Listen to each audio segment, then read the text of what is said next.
So back again doing another video, and that always seems to be the shtick that I start off with, back again or something like that. So I want to talk about two things, one MMA, one pro wrestling, two things that I think people, well, two topics in particular that people will feel strongly about in some respects. So the first thing I want to talk about, and this coincides with the man's return, but George St Pierre returns to the UFC, or starts fighting again in the UFC in November, and he defends his title against Carlos Condit. And to me, that could either be a very exciting fight, or it could be one of the most boring fights of the year, given what we've seen Carlos do with his, the last fight with Nick Diaz and how that went down, and then some of the fights that George has had. And it's interesting when people talk about St Pierre and the way he fights or competes now, and a lot of people link that to, and this is the topic, George St Pierre's mental game. And I've always been interested because I've noticed on MMA forums, on YouTube, and any other place of discussion, whenever George St Pierre's name comes up, people like to talk about the man's mindset and how strong or how weak he is mentally. And I want to talk about that and somewhat go back and forth with everyone on there, as well as the other topic that I'm going to talk about. So getting straight into it, George St Pierre's mental game. George St Pierre has shown signs of, maybe, if you want to say choking, maybe. When he first fought Matt Hughes, he had a mental lapse in a lot of ways, and he was overcome with the emotion of fighting the great Matt Hughes, the guy that he looked up to, and he couldn't even, as he said in the promo, couldn't even look at Matt Hughes in the eye, and he was struggling with that. And while he technically had the edge on Hughes at the time, he couldn't get the mental edge sorted up here, and eventually what happened was Matt gets him in a submission and taps him out.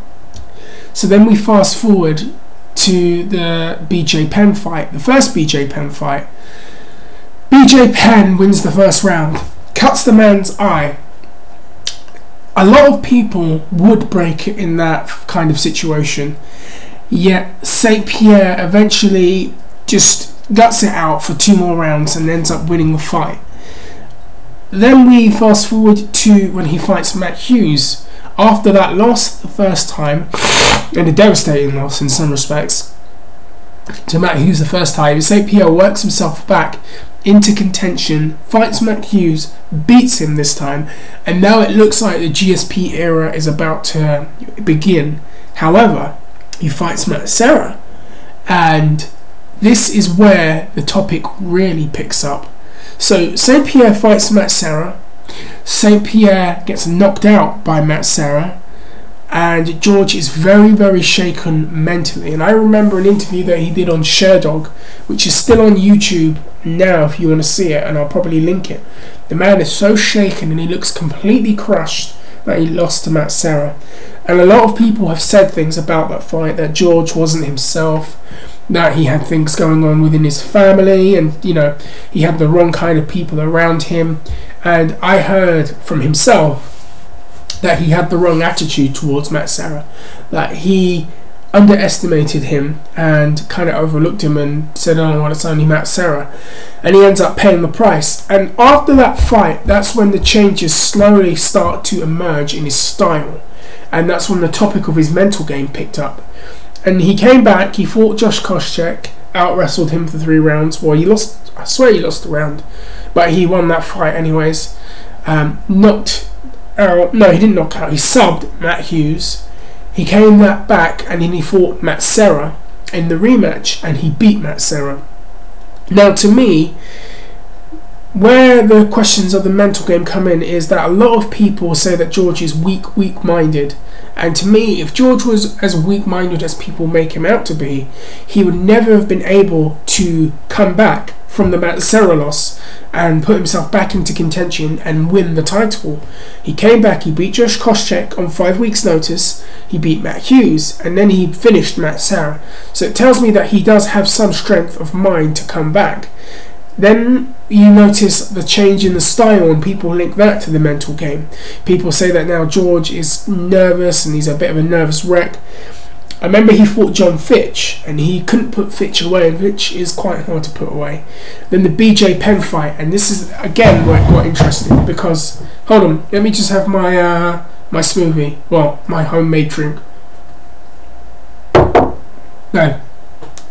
So he fought BJ Penn in the second fight, the big super fight rematch, and everybody is saying BJ's going to knock him out, BJ's going to destroy him, BJ's going to finish him. George doesn't stand a chance. BJ's in shape. BJ's stronger mentally. George is going to quit in the fight. And I remember BJ Penn. That was one of the ongoing themes. George is going to quit. George is going to break. George is going to fold. He's going to piss his pants. He's not going to be the same. He's going to quit halfway through the fight, and I'm going to finish him.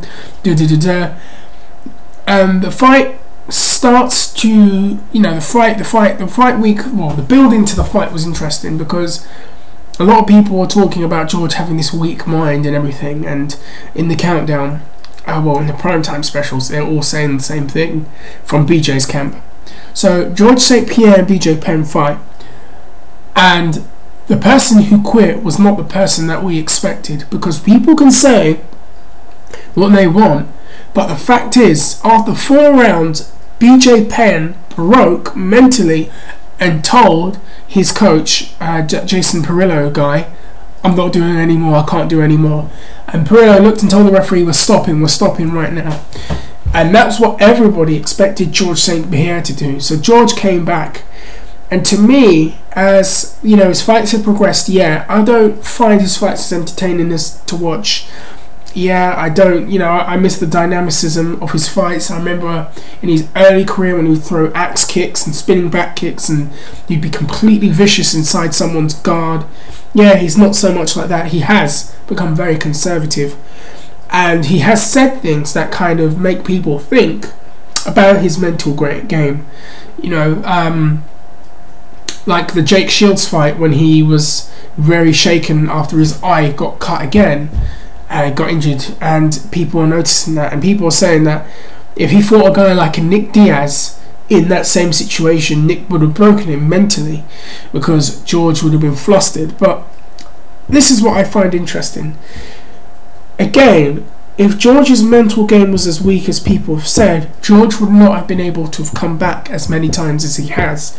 George is very honest about how he feels. There's no facade, there's no machismo thing here. He's not going around saying, I'll never be broken, I'm never scared like BJ Penn, this isn't going to happen, this isn't going to happen. George is very honest with how he feels. If you've seen him in interviews and in primetime specials, he's openly said, listen, I'm feeling nervous. I'm going to be fighting in front of millions of people with the chance of getting knocked out or being humiliated. That shit bothers me. He's very honest about that, and to me, the honesty he has within himself and the fact that he's true to himself about how he's feeling about the fight shows some kind of strength mentally. Now, if you want to start saying and start pointing the finger, I'll start talking about people that mentally haven't been the same since a loss. Look at a guy like Miguel Torres. Miguel Torres was one of the best fighters in the WEC prior to the merging with Zuffa. Miguel Torres was in the pound for pound lists. I remember the WEC in them days, and it was like their guys were Uriah Faber and Miguel Torres, the two guys that everyone wanted to see. Those two were considered the best of the best in that entire promotion. And then Miguel Torres gets knocked out by Brian Bowles, and he's never been the same again. He doesn't fight in the same way. He's never been able to come back in the same way. He's been completely shaken in fights. So, if we saw that in GSP, and GSP couldn't, if GSP went that way, I think you'd have a stronger argument about GSP's mental game. Do I think that he has mental lapses, and do I think that he collapses at times? Yes, I do. Do I think, however, that he's got the strength of mind to bounce back from it? Yes, I do. Will this be an interesting... Can't even get it out right. Will this be an interesting way of... oh shit, I can't get my words out, I'm really sorry. Will it be interesting to watch him and Condit and see how he is mentally, especially after the knee surgery? Absolutely. Anyways, I'm going to stop it right there for the GSP talk. Give me a few seconds so I can just have this drink. It's orange and grapefruit blended together in my blender that you can see over there. Give us a few seconds and then we're going to talk about the Hall of Fame.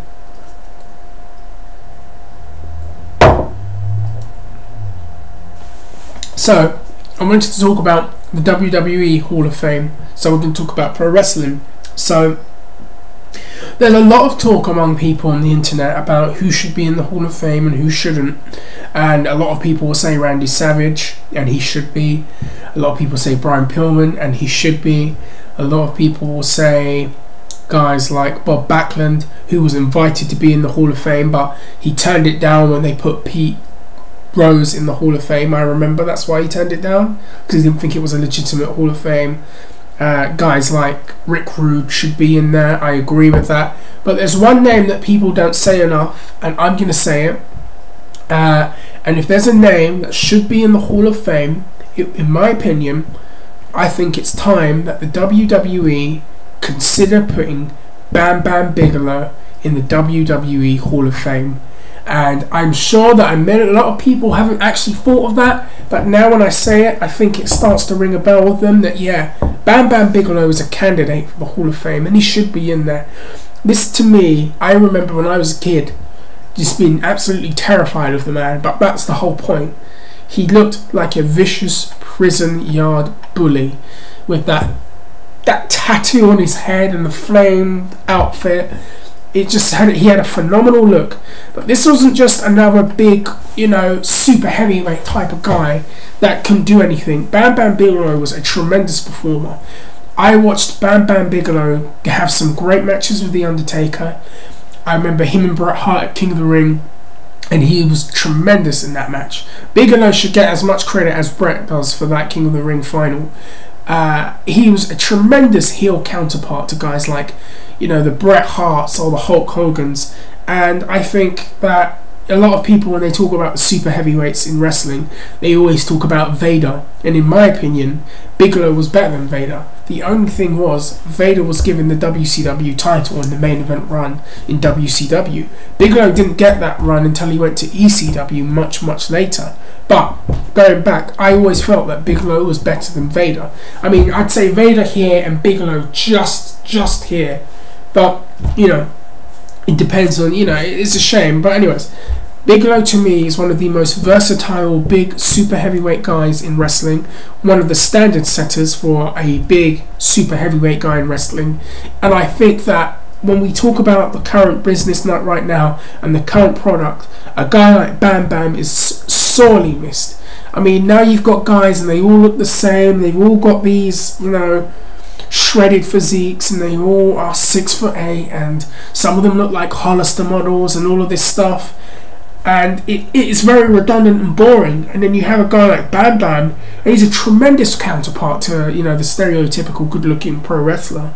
He's a tremendous villain, and I think that this guy should be in the Hall of Fame. The WWE WrestleMania next year, WrestleMania 29, is going to be in New Jersey.